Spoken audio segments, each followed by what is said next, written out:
registered this week. So I did a little bit of an intro. I'm not sure if you've got through that or been given that short recording, and it gave you like an overview, showed you the 10 learning units that are involved in business management. So that I encourage you, if you would like a little bit more on that, to ask for that recording. If you haven't already received it, you should be able to get it from your faculty and from your lecturers. And I'm sure they're doing their best to catch you up on campus as well. So a big warm welcome, and this is really going to give you an overview of the first 3 learning units, which is probably more or less where most campuses are up to. So I'm the module leader for this. My name is Paula, and I would like you just to keep it informal. Please ask questions, make it as interactive as possible. You can see now from those of you that are just joining that at any time, to participate, you can go to curie.live. So if you type that into your browser on your phone and use the pin there, then you'll be able to join us. And every now and then I'll ask you some questions. Nothing stressful, so don't worry about that. But just to figure out how you're understanding it, and I'd like to know where you are and what you're finding difficult. You just pop your mic on at any time. Be very happy to answer any of your questions. Okay, so if you haven't already, I think it'll be a good idea to get your textbook, assuming you've got it at this stage. I know that there is one on EBSCOhost, so there is an ebook available, but I will be pointing you out where you can find more information as you go through. Maybe there's some concepts that you didn't quite get and you'd like to just make a note for yourself to go over and revise that again. Since we are marching on very, very fast, I'm sure if you've been to any lectures this week for business management, you would have noticed that they're probably having to move quite quickly because you do have an assignment that's on the first 6 learning units that is relatively soon. So I want to just try and give you as much to catch up to the rest of your classmates as possible. All right, so if you know how to use Teams, you'll see should be a chat box at the top for you. So please put that on. And I just want to see how you're going there. Just type hi for me there. And that's will be the place where you can either type. I'll come back every now and then. But as I say, you're more than welcome. There's not many late read students. So you just pop your mic on and you'll work like that. Okay, so get your textbooks, and those of you that still need to join on to Curie is where you'll be answering some questions, maybe even drawing a few diagrams. That might give you a chance to get your phones as well.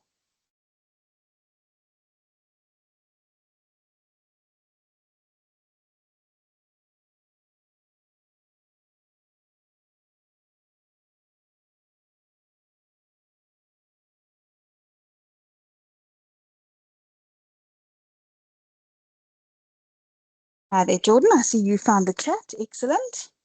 Okay, everybody ready? Got your books? You don't need pens or paper or anything like that, but your book and your phone, and then we are good to go. So the first thing I want you to look at when you eyeball that book is that is not the entire book that you need to know for this first semester. You write the exam in June, and it's really just over half of the book. And then I think most likely you will proceed to Business Management 1B next semester, and that'll be the other half of the book. So it's not as daunting as hopefully it seems, but it is the first 10 chapters. And I did mention that I had a previous little recording that gave you an overview of what the whole module is all about. So that is not my intention this evening. We really now just want to go into a bit of a deep dive here. Okay, so Learning Unit 1, Chapter 1. And this sets the scene.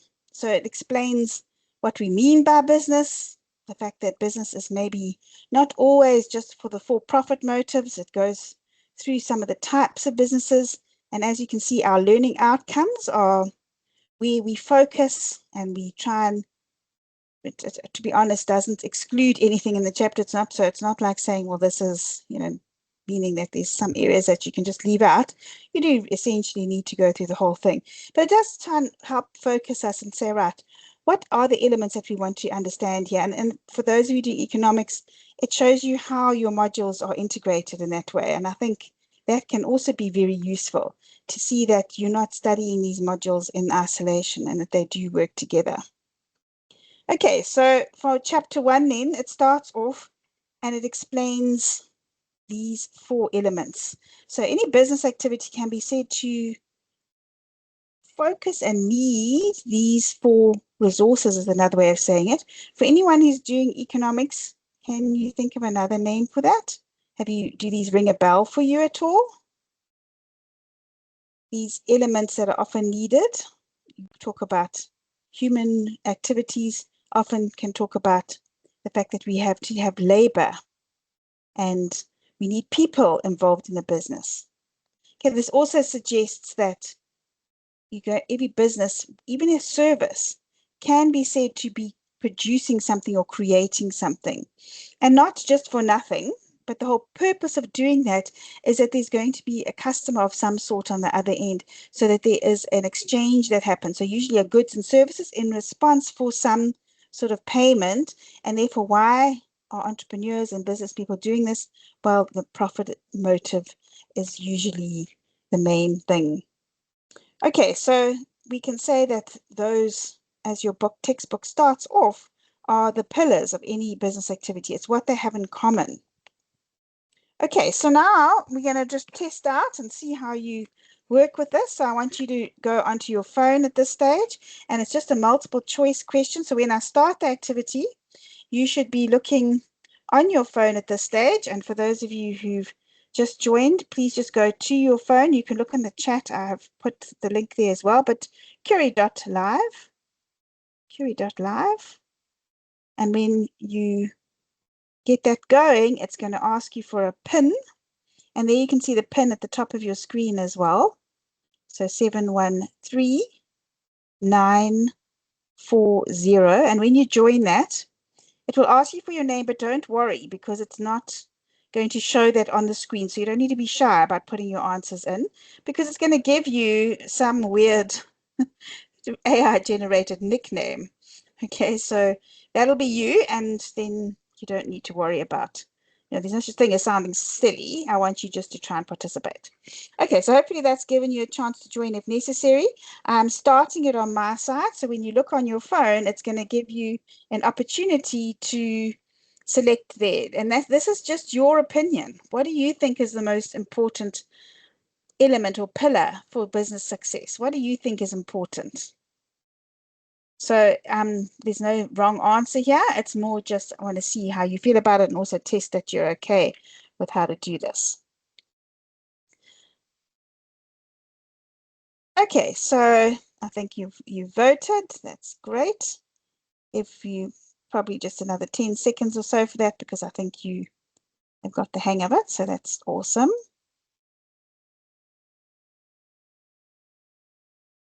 Okay, let's end and see what the general consensus is. Okay, so kind of an even split there between human activities and production, and then one person who's in it for the profit. So I bet you that's the entrepreneur around. So very interesting to see that. So the exchange point is from, if you think from an economist perspective, there's a lot of that, the sort of supply and demand going on, and that exchange has got to happen. And some people thinking that the human activities are really important, and others that it's the production of goods and services that is what a business is all about. Okay, so that's great. So that's what this first chapter sets the scene with. And then we go straight into an example of how resources can get transformed into products and services. So perhaps a little bit easier to think about it as a product. And this, in fact, is an assignment question for this year. So this might be an element that you would like to pay special attention to. And I'm going to give you a chance to actually draw it just now. Okay, but to a different process. But let's just break this down. So on the left-hand side, it's saying that there's certain resources, and in this case, it's a bakery. So what do you need to bake bread? Well, you need mixers, the equipment, you need flour and sugar, and you need people to make that. So a chef or a baker.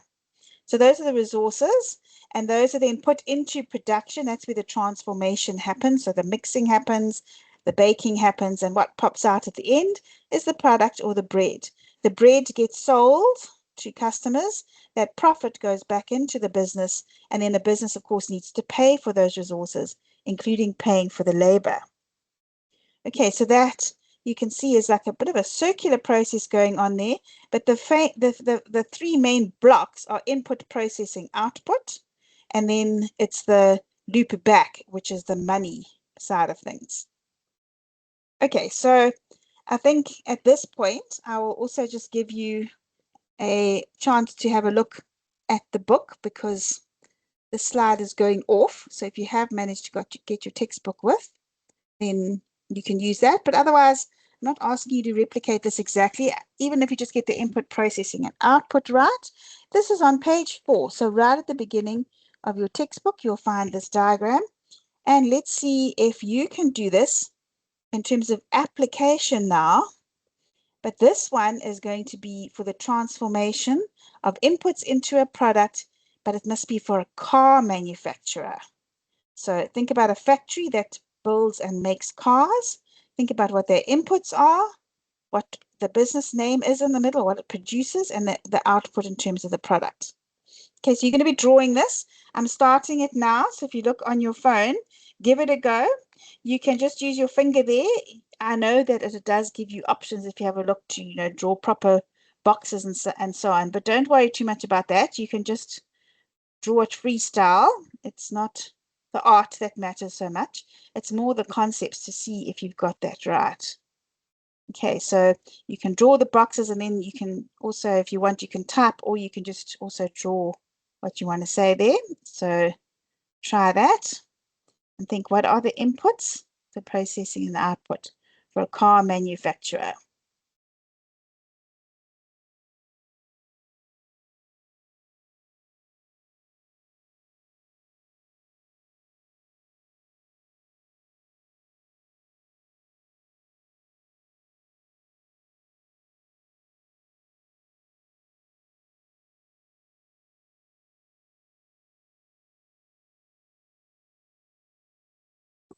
Give that a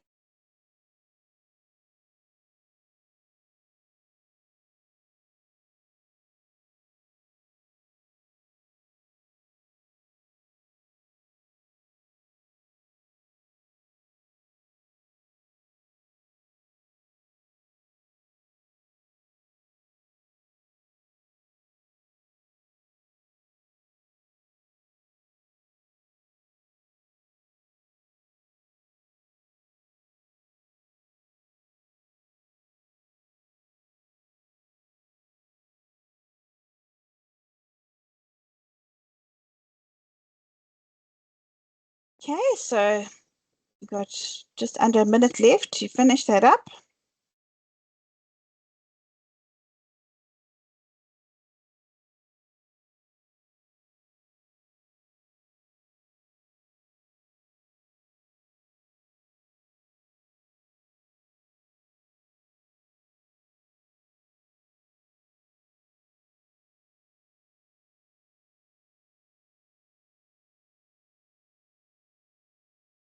Okay, I think basically it's about done. So I'll give you just a couple more seconds to try that.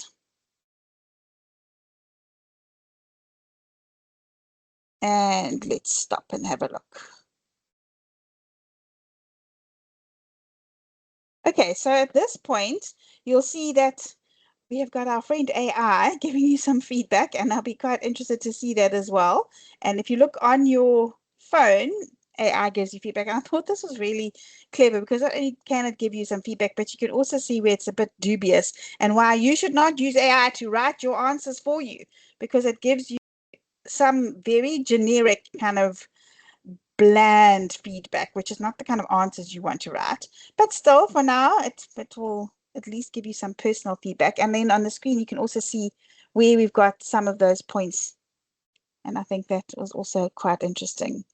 Okay, so if we look at this one, I think if I have a look at this one, looks very close to what's in the diagram. Okay, so there you've got the inputs and the outputs, and I can see the backward flow of money coming in there as well. And I can see parts on the left and factory in the middle, and then sales, I think it is on the right. So that one makes sense. Let's have a look at this one. So also, here we go. Also input, processing, output, and then machines, labor, and metal. So those are your inputs. And then going into the car, which I think that says BMW. And then the output is the car. All right, so very nice, some good ideas there. And that's the kind of thing that you would need to do into your This is very nice. I like the card there on the other side, for your assignment as well. All right, so yes, the inputs there, and remember then that the inputs are not just the raw material, but also the people involved and the machinery involved, and then the flow going backwards. So very nice, thank you. All right, then the chapter goes on and it'll talk about formal versus informal sectors, because especially in South Africa, we have a very, very large and very productive informal sector. And the book, of course, has to focus a lot on the formal sector. So for example, in chapter 3 that we end off with tonight, you look at the forms of business, like the legal forms of business, whether it's a company or a partnership and so on. But we mustn't forget that there is this large, large informal sector. And I think it's quite difficult to estimate their contribution to the economy, but I suspect, and research has shown actually, that it is larger than we think. So what I would like to know from you is just, I want to see if you can give me a feel for what you think an informal type of business would be. What do they do? What can you think of, or do you know of for an informal business?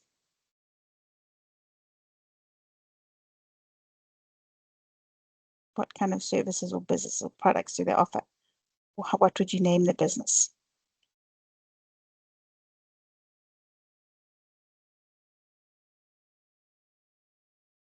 Okay, counting you down quickly. Just submit what you've got. Didn't give you long for that one. Okay. Right, so some very interesting ideas there. Corner cafe, spaza shop, street vendors, 100%. A couple of street vendors and spaza shops, spot on. Garden service. Okay, so it sells products that the big business can't. Right, so I think you know exactly what we're talking about there. So that's great. We can move on. Now we come to an area that perhaps you may not have heard of before. So let's just stop here, and I'm going to also find you a page reference for this. So they talk about in this chapter this concept of sustainability. So I'm not sure if you've heard of that. You may have heard of it probably in the context of environmental sustainability. And as you can see here, that is one of the 5 elements of sustainability that is needed.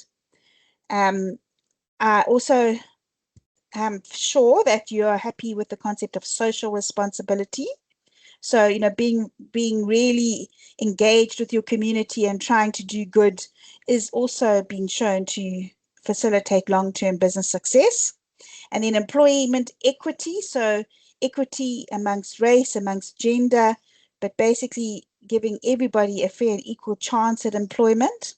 That then being a third pillar of long-term business success. And then business ethics. So you might even argue that some of those are being ethical. So equity, social responsibility, those are all part and parcel of business ethics.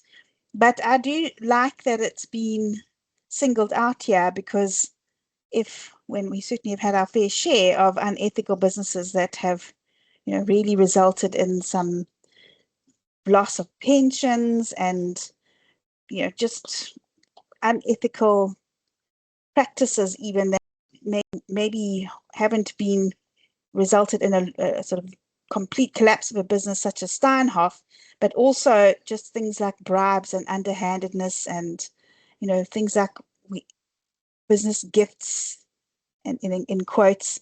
So that kind of element is not social responsibility, and it's going to have a bad impact on all the other elements.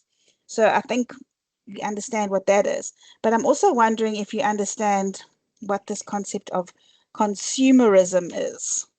So I thought before we go and let me just explain it to you. I just want to know what you think, first of all, and you'll get some feedback on that as well. So what do you think consumerism is, this 5th element of sustainability? And what we, of course, want is a sustainable business. So what do you think consumerism is? Okay, so just type your answer in.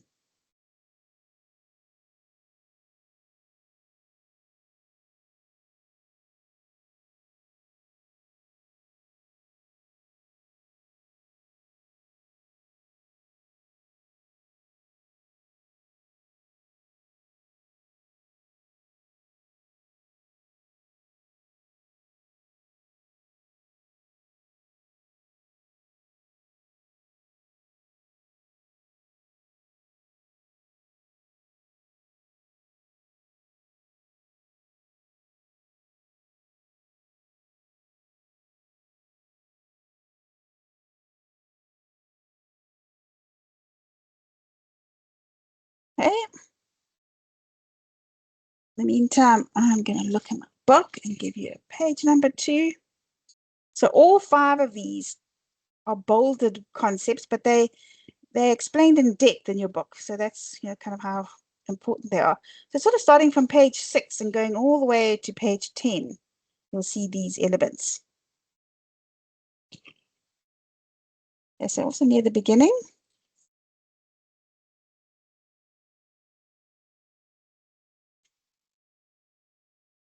Okay, and I think I'll stop at the most of you are done in about 10 seconds. So if you're still busy, just submit what you've got. Okay. All right, so you should again be able to look on your phone and get some feedback, and then I will give some feedback from the ones that are on the screen as well, but have a look and see what AI said.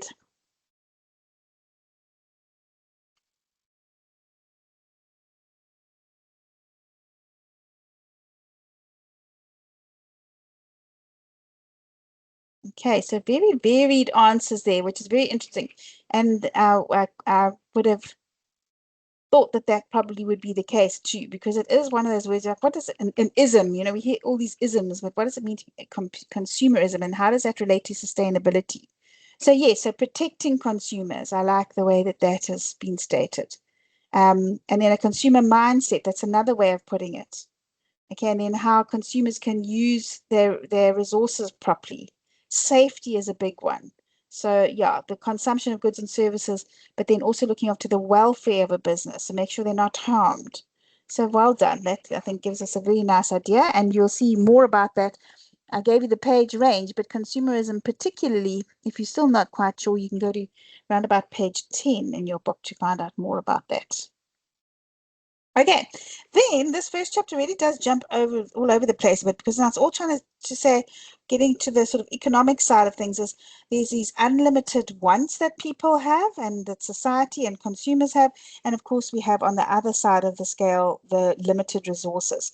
So I don't know if you've heard of Maslow's hierarchy of needs, but this is a very well-known psychological actually theory, but we can also relate it to society. You can relate it to businesses, consumers, and employees, and the whole lot, about motivation as well. And it basically starts off at the bottom about how you've got to look after the physiological goods. So just making sure that people feel uh, warm, and they've got that basic necessities of housing, food, water, and so on. And then once that's achieved, you can move up the hierarchy.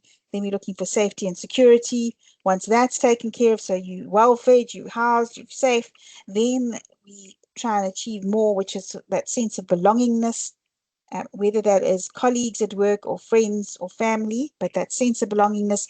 And once that's achieved, then you can get to esteem needs, so that feeling of accomplishment. And finally, at the pinnacle, we've got that self-actualization, so achieving one's full potential. So that is one way that you can try and think of how people always want more and more and more, and how that tells us our needs are always going to be, we're striving for something more.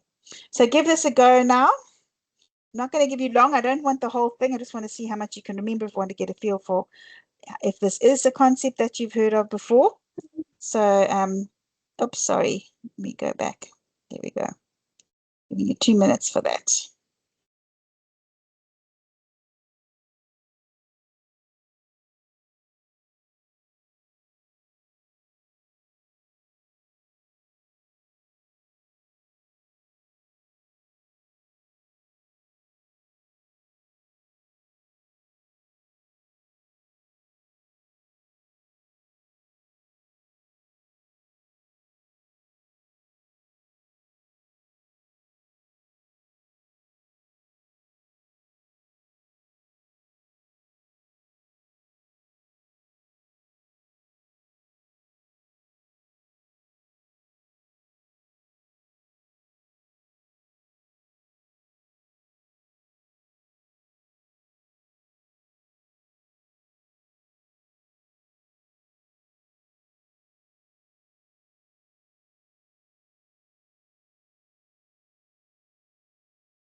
Okay, I think most people are done, so I'll give you just a few more minutes on that, or a few more seconds on that.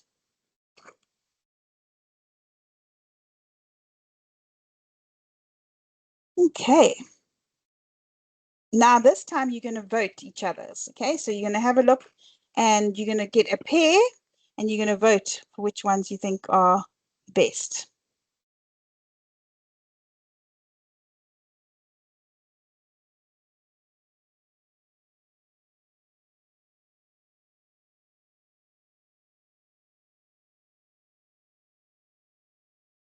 Okay.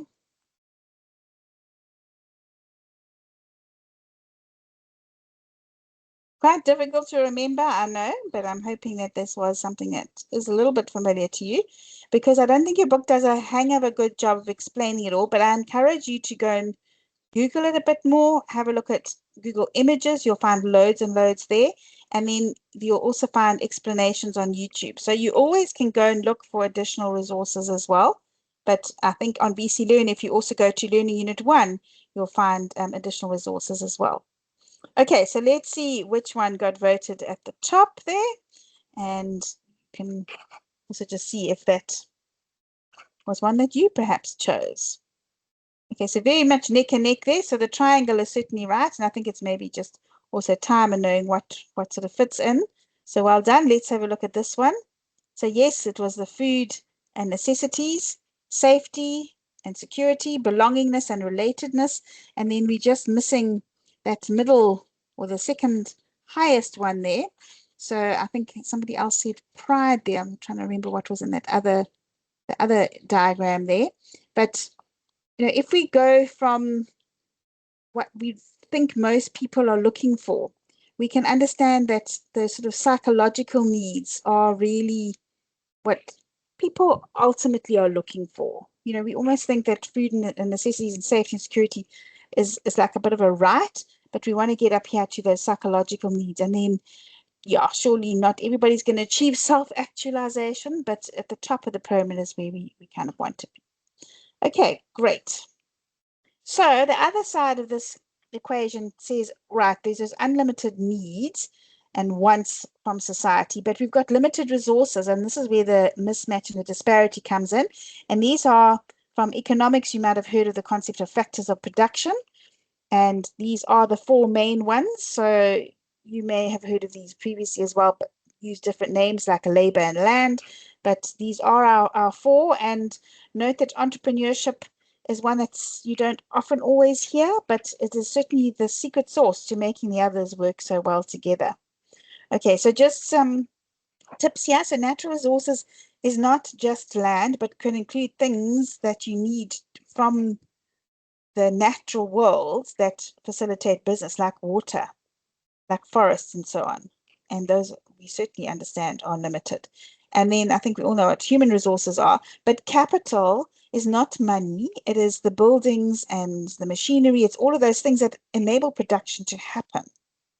Okay, and then obviously the entrepreneurship sort of puts that together. All right, so this is where this diagram comes from your book, and you can see on the left-hand side, we've got those perhaps upside down. It's not quite in the same direction as Maslow, but effectively it is from Maslow. And on the right-hand side, we've got those limited resources. And then the job of our business when it operates in society is to try and mix and match those and to do the most that we can with our limited resources to accomplish as many of those needs as possible. A bit of a balancing act there. Okay, so just a quick one there. I wanted an example of a natural resource.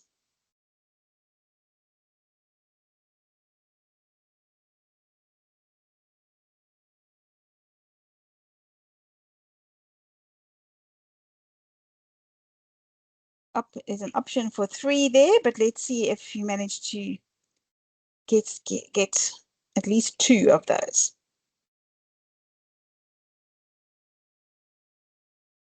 And then if you really voted or put yours in, then think about how businesses need them.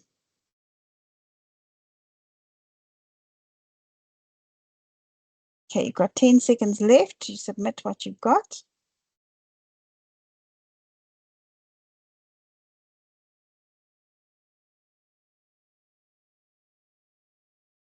Okay, so let's see. This is going to make a word cloud for us, and most people chose water, interestingly, and land. Yes, there's a whole lot of perfect. Well done. Some ones that I wouldn't have thought of either, but 100%.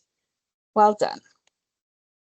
Okay, and then we talk about, right, how do those needs actually get satisfied? And now we're getting more into the economics of it. So we can say that it's a cycle of need satisfaction, but we really want to answer these fundamental resource allocation questions, which is also going to help us decide as an economy how goods are going to be produced. So what goods and services are needed, who's going to make them, how they're going to be made, and who's going to be the recipient of them. So the what, who, how, and for whom question, and how that is continually what's happening. And if you think about, without even anybody guiding or telling people what to do, this is what happens in a country and in an economy, that you see a need, an entrepreneur can identify that that is something that is a product that should be. So the what is done, then who should do it? Well, the entrepreneur could do it, a big business could do it, government could do it. How should it be done? So that is the manufacturing process, or the way the service is being produced, and which resources are going to need to be used to create it. And then the for whom, so the ultimate customer or end recipient of those goods. Okay, so to do that, there are a number of economic systems which are, if you think about the main types, and for those doing economics, I know that socialism is technically a political system, but this is what your textbook has, and your answers for your assignments as well must start with the textbook. So they basically said, right, on the left-hand side, we've got the sort of market economy, and most sort of free market economies suggest that there's very little role for government there, and the way that for whom it gets produced, what gets produced, how it gets produced is kind of not dictated. It's the market that determines the allocation of resources and what gets made and who makes it and so on. The other extreme would be the command economy, where the state controls all of that. And all of those decisions, those economic decisions, are decided by a central authority. And then socialism kind of being a compromise between the two. So some consumer freedom, some government roles, and then a mix of them is probably what in reality you find occurs in most. But you could argue that some are definitely more on the market side, some are definitely more on the command side, and some are more on the socialist side. Okay, so if that is something new to you and you're not doing economics, then there's a very, very nice table in your textbook. So it's another one. I'm going to just have a look and give you a page number, at least a table number. So it doesn't matter what version of the textbook you have, you should be able to find some nice descriptions of it. So table 1.2, a comparison of the main economic systems. It's a whole page in your book, and it really does go through those three, and it explains advantages and disadvantages, the main characteristics, and so on. And I think that breaks it down nicely for you. And if you can understand that, then you've nailed it. All right, so I would like to know, just from your brief introduction to this now, what do you think the main characteristic, at least one, is of a market economy? What do you think a market economy?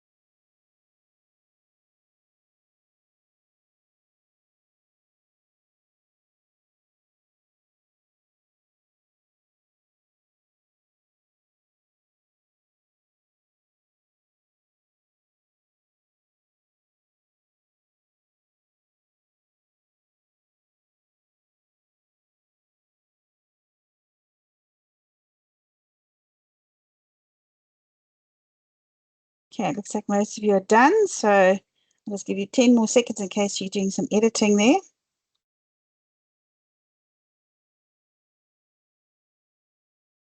Okay. All right. So let me get a feel for how you understood that, and also just interesting to see what your opinion is, and you should on your phone be getting some individual feedback on what you've said, and maybe some areas for improvement. Okay, so self-interest, competition, resources are owned by individuals, little government involvement. I can see that's come through in many of your answers, and indeed I would say that that is the most significant element of a free market. So little government intervention, freedom of choice of goods and services, entrepreneurship, innovation, and so on. Well done. Okay, and then just the other. So the central authoritative decision making, that would be an example rather of the command economy, but otherwise spot on. All right, and then should they be sort of towards the end of this first learning unit, just introduce the idea that it's not just for profit, because we get non-profit seeking organizations as well, or NGOs. And then, of course, we've got our state-owned enterprises as well. So your non-profits like the SPCA or hospice, or, we've actually got a lot in South Africa. So they start to function like a business, but the end goal is not for profit. And then the government so also should function like a business, same way that they're producing a product, but it's usually some needed to be created by the government. Okay, so what is Eskom? A quick one for you. Which one of those three is Eskom?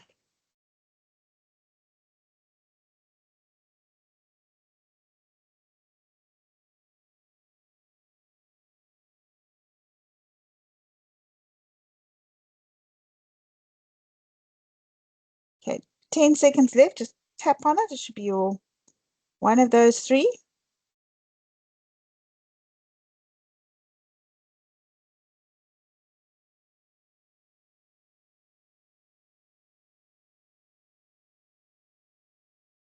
Okay, so indeed it is an example of a government organization. Right, so basically a state-owned entity, a SEO, lots of different names for them, but yep, so the majority got that right, so well done. Okay, and then this is part of what's going to be in the next learning unit. So we think about what an entrepreneur is, and I just wanted to introduce it at this point because I also think sometimes we need to distinguish and use the terms correctly. So a small business owner is not always the same as an entrepreneur. We've got a whole chapter on entrepreneurship, but quite often an entrepreneur is looking to grow, looking to be bigger, and will not end up with just being a small business. Not that there's anything wrong with that, but a small business owner could be generational. It could be a family business, and there's no incentive or desire to grow and to take massive risks that, like you often see an entrepreneur trying to do to get that profit, and really have that determination to perhaps even start multiple businesses. So just a note on that. And then we can go into the concept of entrepreneurship on its own. All right, so this next chapter then, so chapter 2 in your textbook, starts just off with quite a few definitions, because it's quite hard to pin down what we mean by entrepreneurship. So, that's ultimately, though, I think is all about taking an opportunity and with drive and determination, using the resources that are possibly there, not being completely risky and just completely being unreasonable in the way that you take risks, but calculated risks. And this is one of the engines of economic growth. So that's why there's a lot of drive and research that's done to what can we do to encourage entrepreneurship. All right, so just in terms of what is an entrepreneur then, so who is an entrepreneur? What is an entrepreneur? What characteristics of are an entrepreneur? So just think about that for a second. Maybe you know somebody, maybe you are an entrepreneur. South African, do you know any South African entrepreneurs? What about internationally? Somebody who's an entrepreneur? So think about that and just try and visualize them and just try and think about what is it? Why did you say they were an entrepreneur? What were their characteristics? So just think about that for a moment, and then I will explain what the learning objectives are for this chapter. So understanding the role of entrepreneurs and small businesses in the economy, and especially in the South African concept, and then to really understand the traits, the characteristics, the skills, and everything that's needed to be able to be a successful entrepreneurs. And then once we've established that, then it's okay, what are the ways that you can now create a business? So not always starting from scratch. We look at some of those elements. We look at what the entrepreneurial process typically is and how we really need to only go with those that are feasible. Okay, so those are the elements in this chapter. And the chapter then goes into a bit of detail about the South African context and how you need how the economy really needs entrepreneurship and what the role is, and why we have the Small Business Development Corporation, for example, and why there's a lot of government and international and NGO focus on really trying to help entrepreneurs, because as we know, it's one of the four factors of production, or the four resources. We saw that earlier, but it's one of the scarcest resources. We need more entrepreneurs. So the book talks about that. It gives you lots of stats and so on. So you can read through that in the textbook as well. All right, but before we now look at some of the nitty-gritty and especially the types of questions you often ask in assessments, I just want to get an idea for you. What do you think the main trait or traits of an entrepreneur are? What makes an entrepreneur? So what are their traits or characteristics?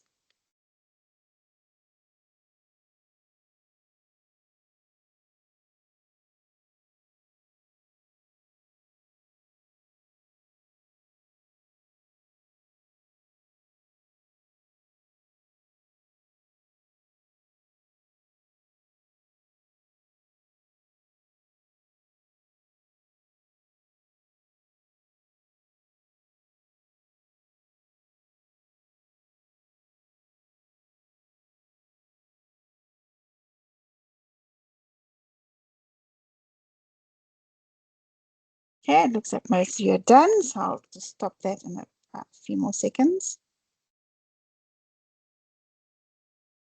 Okay, and I have a bit of an ulterior motive for this one. So I'll tell you once you've got your feedback, because this is probably, if you look at what the AI feedback is on your phone, it's probably going to say, well done, you did that really well. Um, Great job.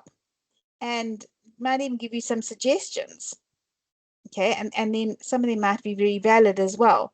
But look how diverse all of our answers are here. So yes, there's some areas that are the similar, like I can see quite a lot of risk taking there's come through from all of those answers there. Problem solving is a good one, creative thinking. So a lot of those elements are certainly, I would 100% based on my question say that that is correct. But in your assessments now, you're going to need to know what your textbook says. So whenever you feel like, oh, I know what this is, I've got a gut feel, don't forget that you need to know what's in your theory. And what the theory says are very specific traits. And remember, your textbook is written by experts who've done a lot of research, and they've come up with consensus traits. And also, some of these elements here, like start a business, isn't really a trait. It's more like what they do. And I would say something like, let's see, uh, leadership. Maybe being a leader, you could say, is a trait, but making concise decisions, being innovative. So those some of those would really work. Researching. Some of those are skills. Are they all traits? Is a trait something you're born with? Is it something like time management? Is that not more of a skill? So this is where it becomes a bit overlapping, and why I wanted to do that before I showed you what your theory and what your book says. And if you are asked an exam, what are the traits of a successful entrepreneur? These are the ones you need to take. Although the book does give you some additional ones, like if you go through them, you'll see there's some of the ones that you gave that might come up there as well. But really just to show that traits is not the same thing as a skill. And then they've given them, some of them quite fancy names. So I think I could see from some of your answers that achievement motivation was exactly what you were saying, but now you know the proper terminology for it. Internal locus of control just means that an entrepreneur wants to be in control of their own stuff. They don't really like somebody else determining how successful they're going to be, and whether they're going to achieve or not. And even if they don't achieve, they'd rather just be in control of it themselves. Okay, so those are some of the main ones. And my main point is there that you must be very careful to study the theory that you're taught in the textbook, especially if you come across a term like traits and you think, oh, well, that just means a characteristic, and you may then not take that moment to stop and think, okay, what does my textbook say about it? So that's a very important tip for this module. Okay, similarly, they'll go through this book and they'll explain what some of the skills are. And as you work through that, you'll see that there's some very specific skills. And I think that we do also understand that whether an entrepreneur is going to be successful or not does depend on a lot of these abilities. Okay, so read through that next book in your next part in your textbook as well. All right, and then I like this diagram because I think it also positions the entrepreneur. So don't worry about the right-hand side, but just that sort of triangle on the left. So there's the entrepreneur in the middle. So an entrepreneur, there's got to be some sort of opportunity. They can't just decide to randomly start something. There must be an opportunity to go with that product, that service, that business idea. So identifying an opportunity is important. Then they've got to actually be really good at controlling and using and attracting the right labor. So that kind of resources. Maybe it's also some finances that they need, but they've got to have resources to be able to start that. Okay, so there's your the link to resources. And then typically they're going to start some sort of business. You can get entrepreneurs within big business, and certainly a lot of CEOs started off as entrepreneurs of a very small business, but ultimately there's some organization that's needed, and you can see the loop on the outside being closed off there. And I'm particularly interested in this one that goes from opportunity, and the entrepreneur needs an opportunity and they need resources, and the resources also depend on what the opportunity is. Okay, so that's sort of left-hand side there. So let's see if you can illustrate what you think the relationship is between those three elements.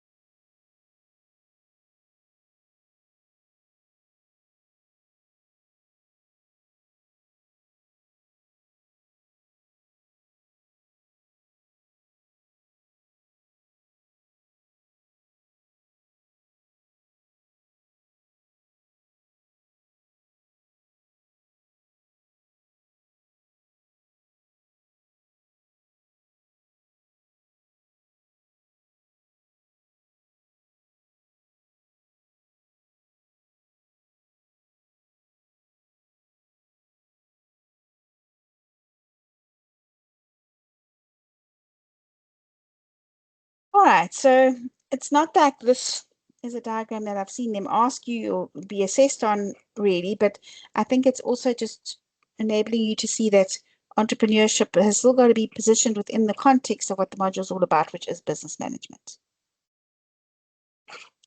Okay, so not the whole diagram, just those three elements, and then to also remind you that the resources are your natural resources, your capital, your human resources, and entrepreneurship itself being a resource as well.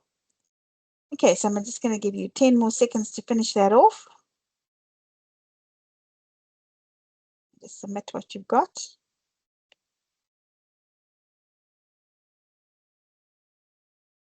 Okay, so let's have a look and see if we can get your votes between the two.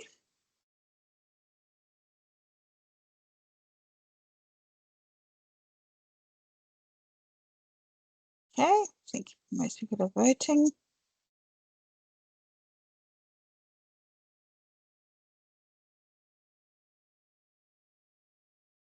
Okay, let's have a look and see what you selected.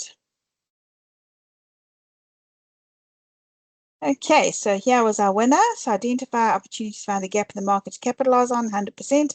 There's the entrepreneurs and using the resources to capitalize on entrepreneurs. So nice way of explaining that too, which is good to see.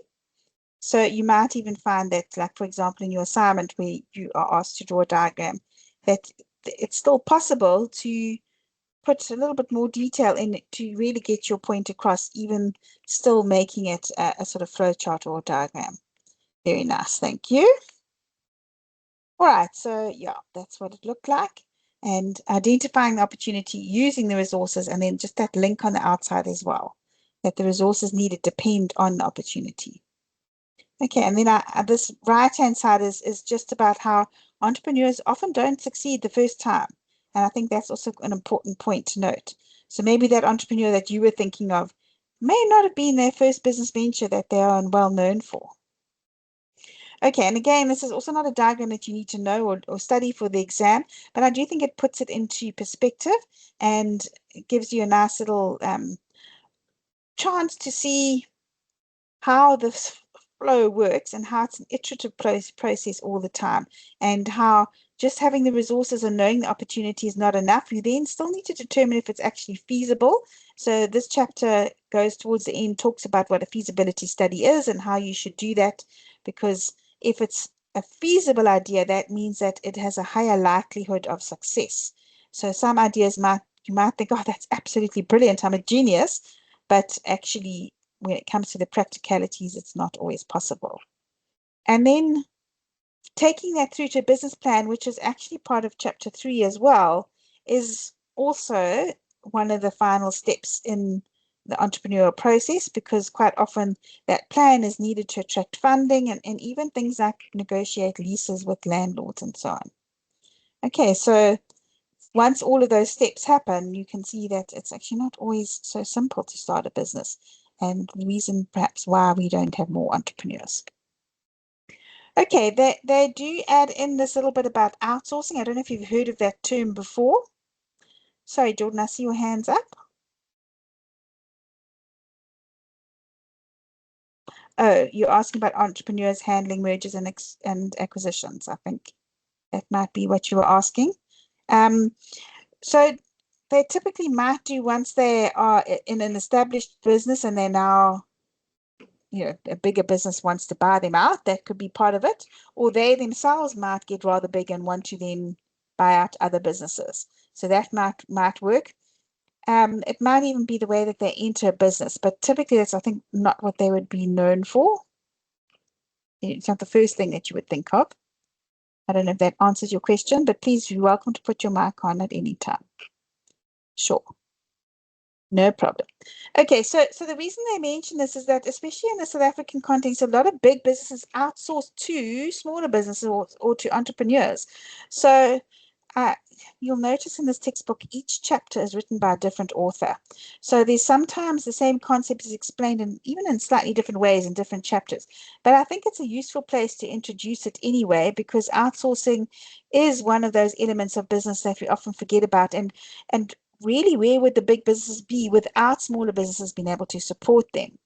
And a lot of times businesses need to outsource some of those elements that are not really intrinsic to what they do and important for their own success. And even a consultant, if you think about it, they are being outsourced. But it could be the person who in a corporate office comes and supplies the fresh plants and flowers, often outsourced. Security, cleaning services, IT can be outsourced as well, and quite often entrepreneurs are those outsourced businesses. So if it's a concept you haven't really heard of before, it's another one of those things that there's a lot of material that's available for you online. So I really encourage you to find out more about that as well. Okay, so before I tell you the answer to this, I want to know what you think. What resources, if you were an entrepreneur, what resources do you think you need to start a business?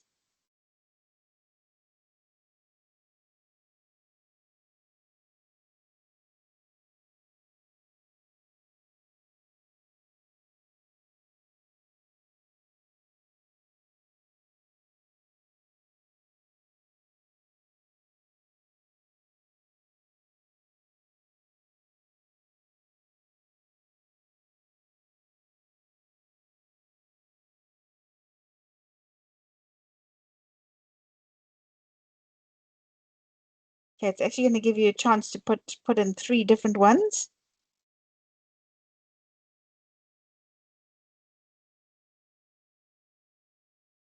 Okay, you've got 10 seconds left, so just tap and then go.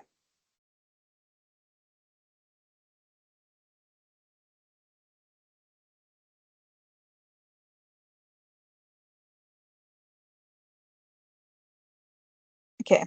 Have a look and see now and see which ones you think, and especially if you're an entrepreneur, which of those?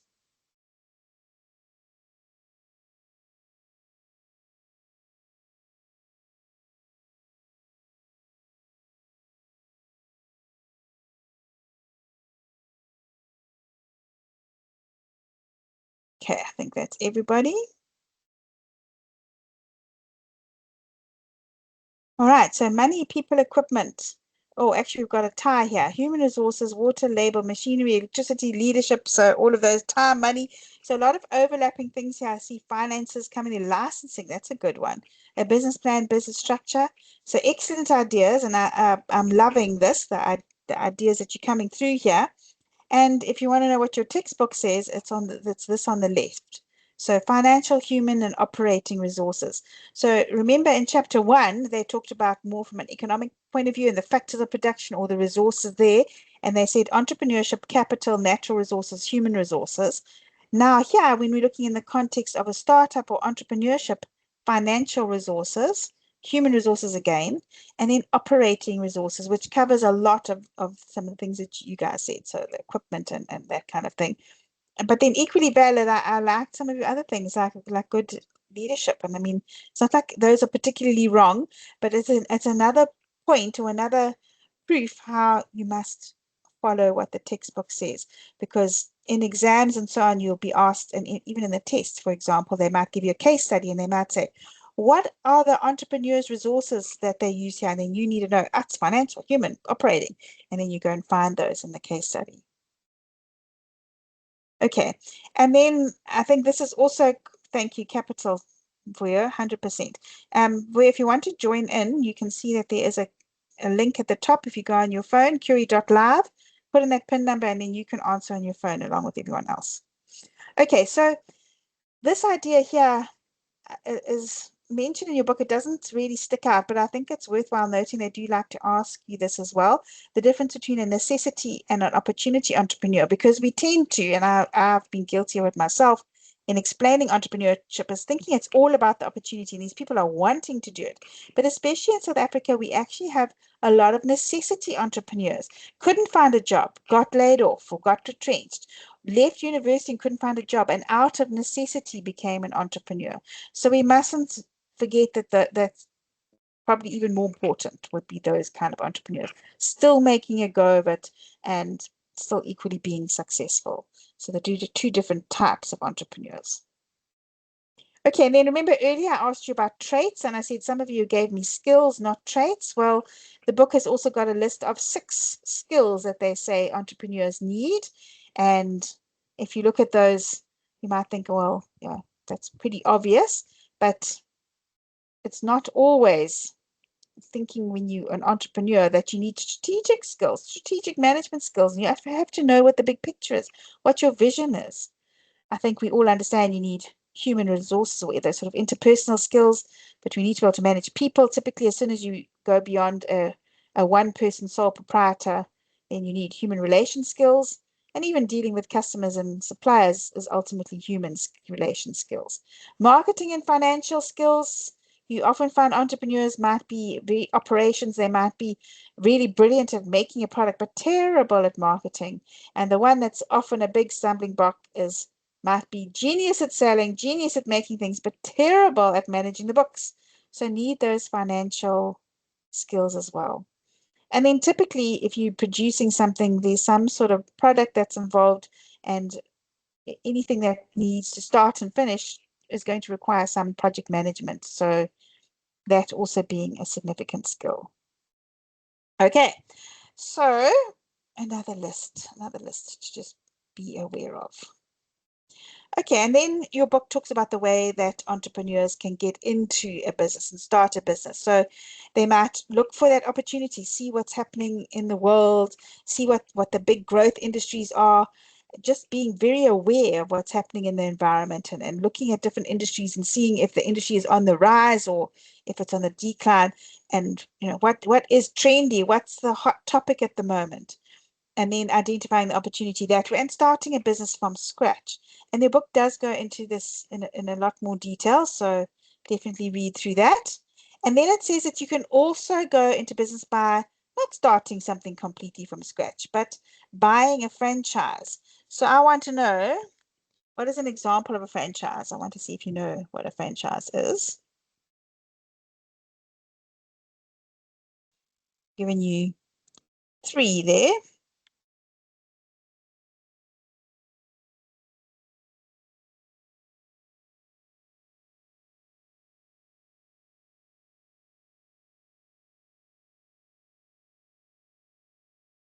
Even if you can't think of 3, even 1 or 2 is fine. Let's see if which are the ones that have the most brand recognition, and we can also see if they are correct or not.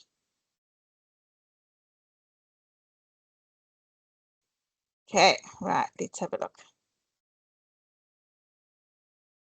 KFC, I would have also said that one. Yep, but I can see quite clearly from that you know what a franchise is. And yeah, there's a lot of entrepreneurs who think, okay, I don't need to go and learn how to make a new way of doing chicken. I know it's very successful. I know I'm going to make a good profit from this. I'm going to put my money on the line. So all of the elements of an entrepreneur are involved, but they are really buying into a tried and tested product already.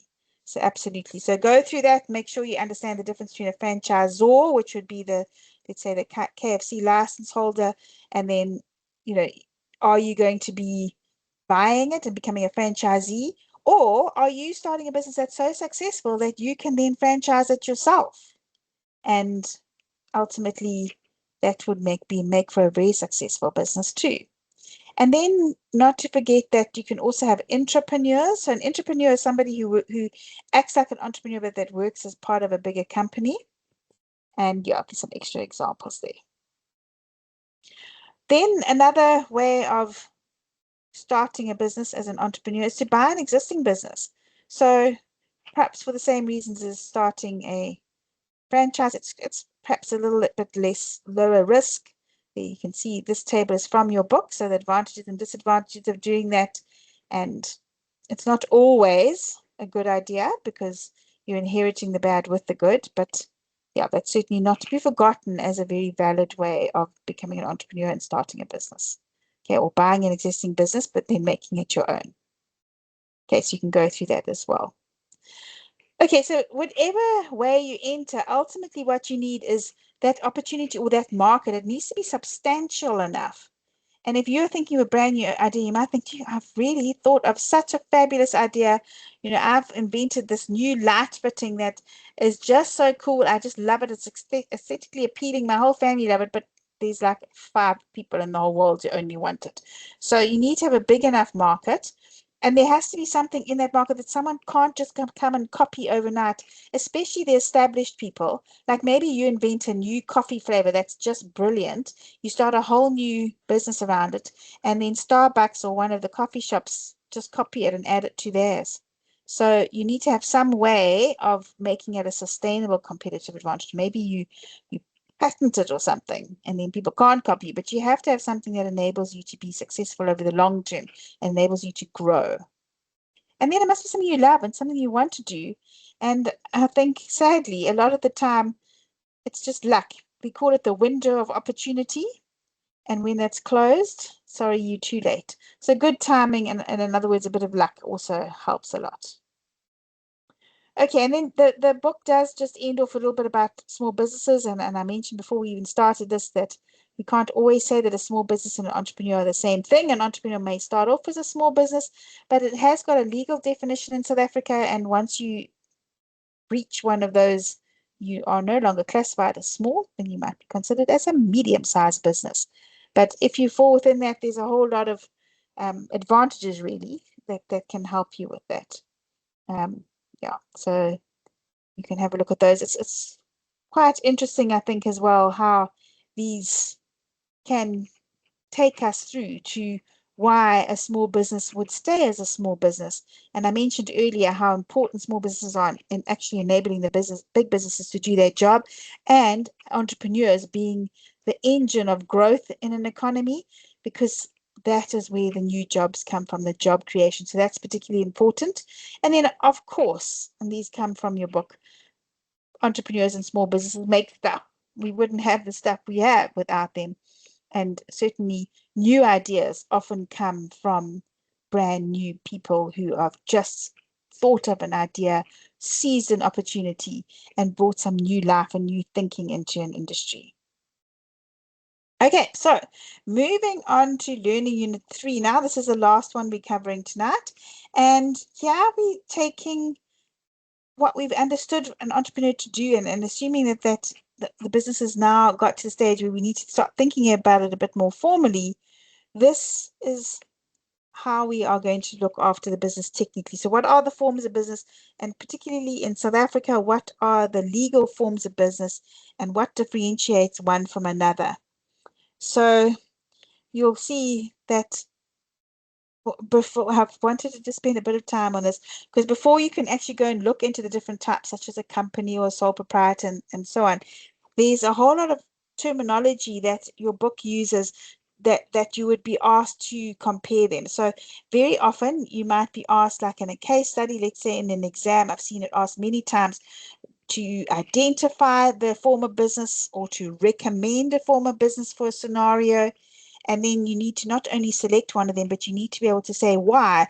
And it's all of these kind of jargon-filled terms or phrases that you would use to substantiate your answer. You also use these to differentiate between the two, or between two different types. So you might be asked to compare, for example, a sole proprietor and a partnership. And then these are the elements that your textbook uses. So just remember that, and I would almost say understand what these are first before you're going to go and look at what the individual forms are. Okay, so the first concept here is a legal, or another way to say it is juristic personality. And that is whether a form of business has its own legal status. So it's treated as a separate from the people that work there. So it's its own personality, and it's like a legal term. And one of the things there that counts is that if it is a separate juristic personality, then the company gets sued, not the person who runs or owns the company. So that's one element. Does it stand alone and get treated as a separate entity? Okay, the next one is the level of continuity. And continuity means, can that business carry on if the founder or the main manager or owner does not carry on? So, they could retire, they could leave, whatever the reason is. Can the business carry on? So what is it? Is it perpetual? So it carries on. Can it continue? So that's the second one. The next one is also related to whether the business is its separate legal entity, because how much liability does it have? So is it limited in liability? How much liability do those owners have? So from the extreme of a sole proprietor who is the business and they unfortunately have no limited liability, and those who have perhaps had a business not work out as a sole proprietor will often lose their personal savings if the business gets liable for some expenses or perhaps even sued. So limited liability, how much liability does it have? How much is it responsible? Oh, I'm missing an F there. So this should be degree of control of management or management authority. So how much control do the managers or the owners have? How much authority do they have? So is there a whole board of shareholders or directors or some external entity that doesn't really give much scope for the owner or the managers to be able to run off and do their own thing? So how much control do you have? The next one is just a simple way of saying how easy is it to get money that you need to run the business. So what is your potential for capital acquisition? So the bigger you are, the more important your business is, and the more well-known and established you are, and the form of business such as a company, it's much easier to go to the bank or to investors and get the money that you need to grow or to operate compared to a smaller business.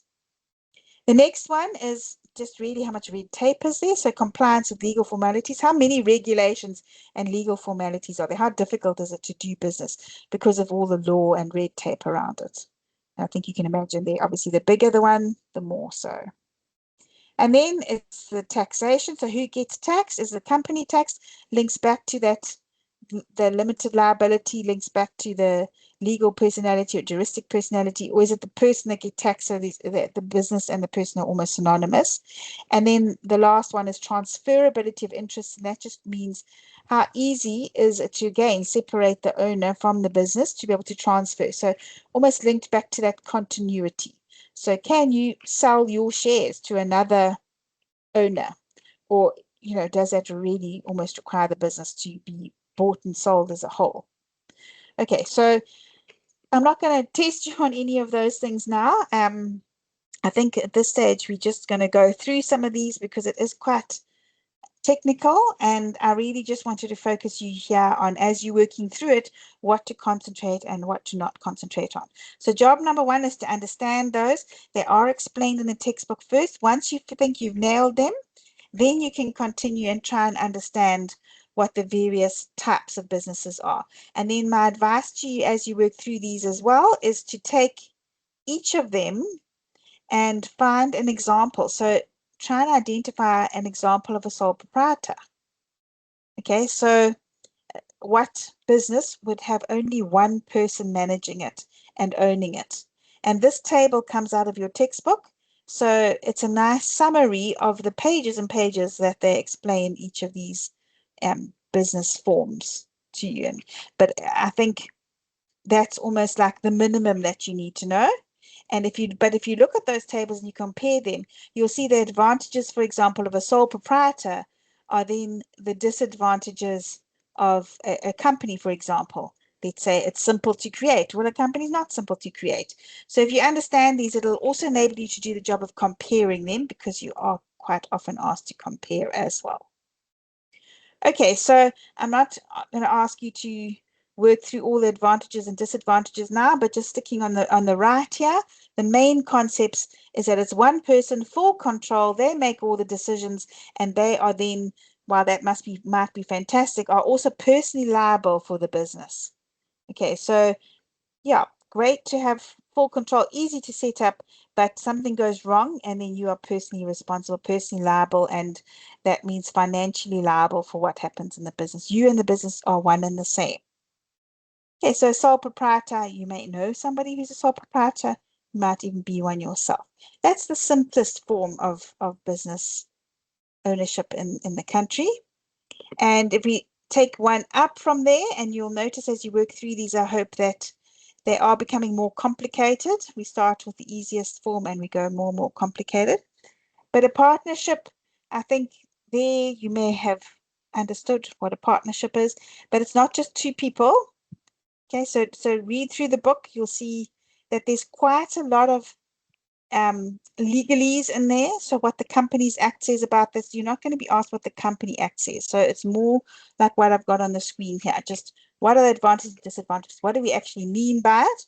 So it's a contractual relationship, and typically a partnership is could be of a profession. So you think about a group of lawyers who are in partnership, and you could have like 20 of them, and they each bring different things. You can even have silent partners, you may have heard of that, who are really just contributing their capital. But this contract decides who and how things get divvied up, and from that, you are still going to be liable. You still, like a sole proprietor, could be sued, for example, but you can also have some juristic companies who are partners as well. So there's a lot of nuances there. It does make it easier to get money. There's some aspects of continuity there, but also probably if one partner leaves or dies or something, then you've got to have a new contractual agreement. In effect, you actually have a new partnership in that case. So some things are the same as a sole proprietor, some things are the same as a company. Okay, and then we get a closed corporation, which you have not been able to start a CC for many, many, many years now. However, they still exist and you can still buy one. And as we know from the last chapter, entrepreneurs can buy one. Okay, so it's almost like a mini company. It was really great at the time because while you could only have 10 members in it, it made a lot of the same status as a company, and that sort of separation of company and person, which was great. So the company gets sued, not you. But I think maybe there was like abuse, but whatever the reason was, they stopped you allowing you to have this. But if you do manage to find one you can buy, then you have some of the benefits of a company while still then being able to have a very, very small 10-person company and therefore a lot of control over it. Okay, so not really used that much in your assessments just because, there's not a lot there. All right, and then we get to the company. There's lots on the company. So as you work through this, I think the good idea is to try and make summary notes on this. So I would almost at this stage start with what the advantages and disadvantages are. And I think it's expensive, it's more difficult to do, it's more red tape, but there's all of the advantages of the company being a separate legal entity and no restrictions on who's invested. You've got quite a big separation of ownership and managers. So the managers are just employees. They're not necessarily the owners. The owners are in effect the shareholders who most likely have no running or no control of the day-to-day running of the business. And you can go and list on the stock exchange and get lots of capital that way. And because of the shareholder changing ownership all the time, it really doesn't matter. From a continuity perspective, you can transfer shares. So a lot of those terms you start off with at the beginning, you can see in a company. So understand just generally the concept of a company and those advantages and disadvantages, and then work through the extra detail that you need to know in a company. And some of those will be, for example, what the difference is between a private and a public company. It'll be understanding that you can have companies that are through the shares on the stock exchange and all the elements of a public company, whereas there's some differences between a private company. And I haven't got the slide yet. I actually thought I did, but I haven't got the slide. But do have a look at it, because in your book they will give you the differences between private and public. So make sure you go over that too. Okay. And then they have added in 2 additional forms of company which are not that common. The one is a business trust. So a business trust then is not a juristic person, and it came out of a trust, sort of private trust, and the idea that you can form a business this way, and it's regarded as a separate taxpayer like a company is. So it's got certain elements there, but it's not treated the same way and viewed the same way as a company is. So the trustees and the people who are looking after it can be some potential for conflict there, kind of like a partnership could have as well. And also you'll find that if they're going to present a business plan and it's in the form of business trust, not so easy to raise money for it and that sort of thing. Okay, and then we've got the community as well. If you have a look in your book, they've also included that you can have some community companies as well. So, where you start with maybe a cooperative society that gets together. It's still part of the Companies Act. We've still got formal ways of defining that, and indeed the advantages and disadvantages are in there.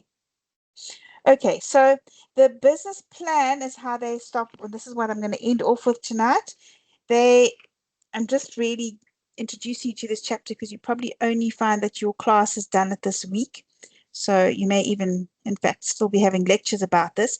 But this chapter then, after having gone through those different types, so from the sole proprietor, the partnership, the CC, the company made up of private and public companies, to the business trust, the cooperative society, those are all talking about the same thing.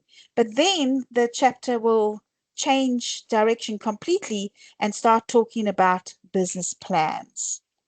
Okay, so why you need a business plan, all of those forms of business will need a business plan. And it just really explains what they are, why you need them. So, you can work through that, the necessities of a business plan, sort of section 3.3.2, if you look at your textbook. So, the fact that you need a business plan to sell yourself, to get financing, to encourage investors, to get leases and sign large contracts, even for suppliers, you could need that. So, you can work through those things. I don't think they're too difficult. But I did just want to point out here from this slide that part of what's in a business plan and I think they go over it in more detail in your business, is about this concept of stakeholders. Okay, so a stakeholder is not the same thing as a shareholder. I mentioned that earlier. So a public company, for example, on the JSE or the stock exchange, the shareholders buy shares and therefore part ownership in the business, but they are actually just considered a stakeholder. Stakeholders are much broader than that. So as you can see here, employees, your internal stakeholders, your management team are your internal stakeholders.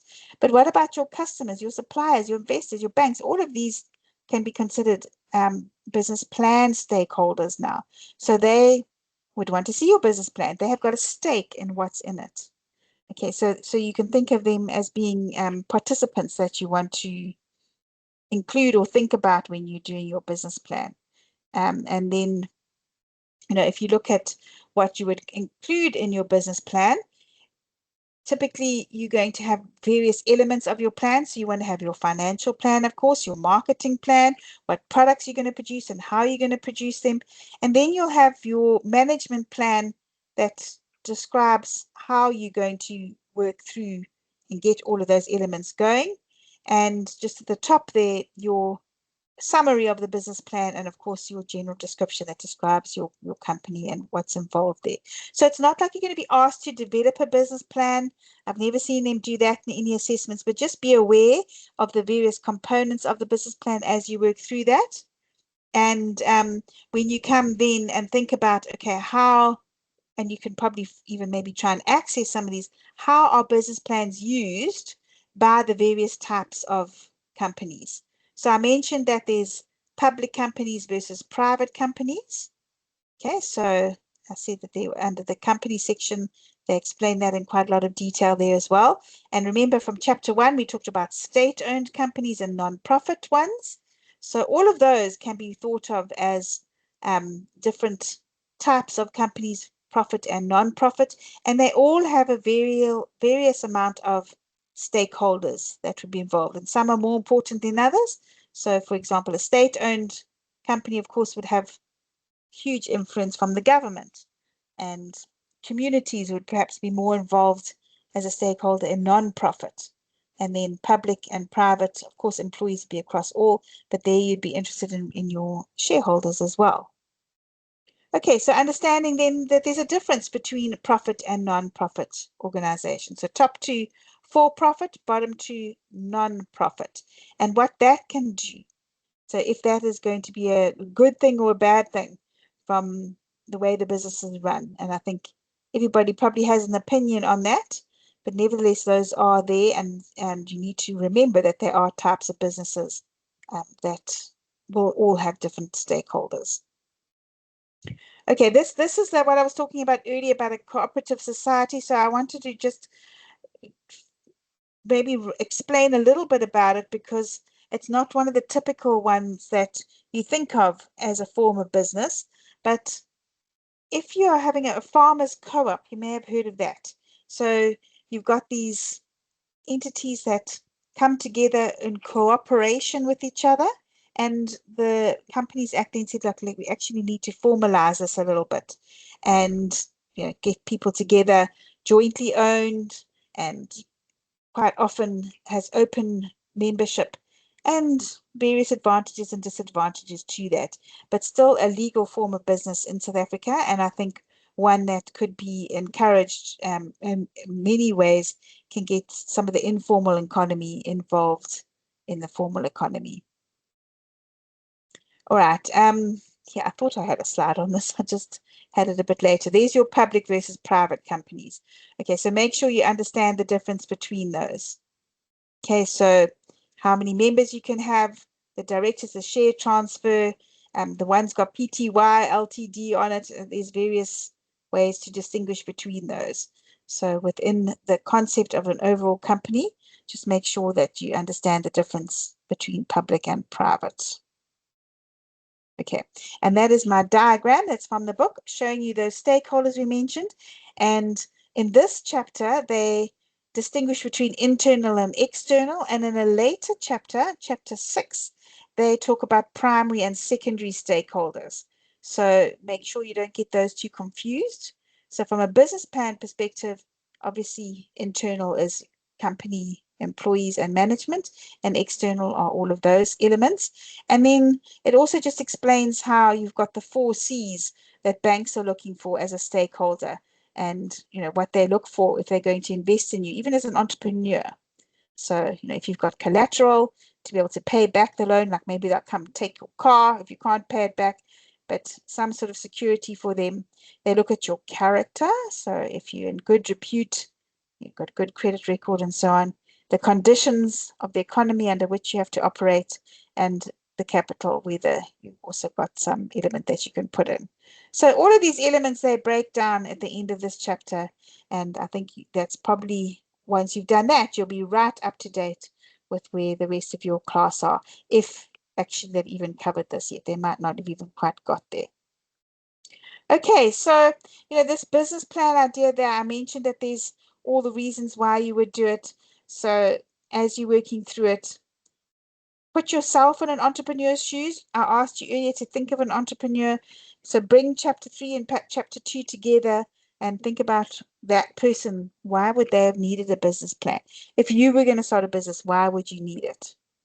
And that's just sort of putting it all together, so that hopefully after this, you'll be able to come as, I think, an individual, starting with where business fits in with society from chapter 1, thinking about how the economy works and how businesses fit into that, through to starting a business and the various forms of that and what makes an entrepreneur, to the various forms of business.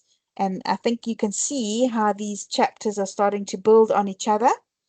And then from now, you go into learning unit 4, probably in the next week or so, where you'll then say, okay, I understand the business itself. Now, how does it fit within the environment?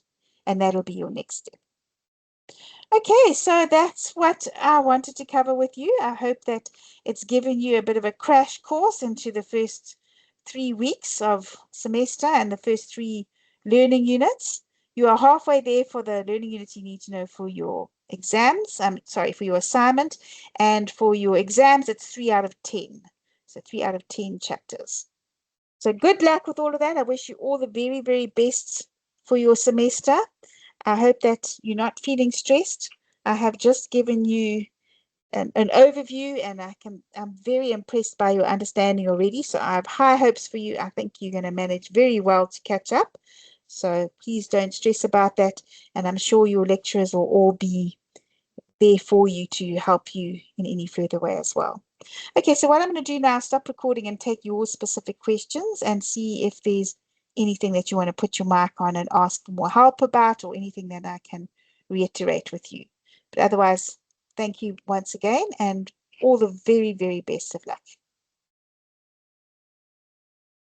Okay, so anybody got any questions? Because now there's no recording, you can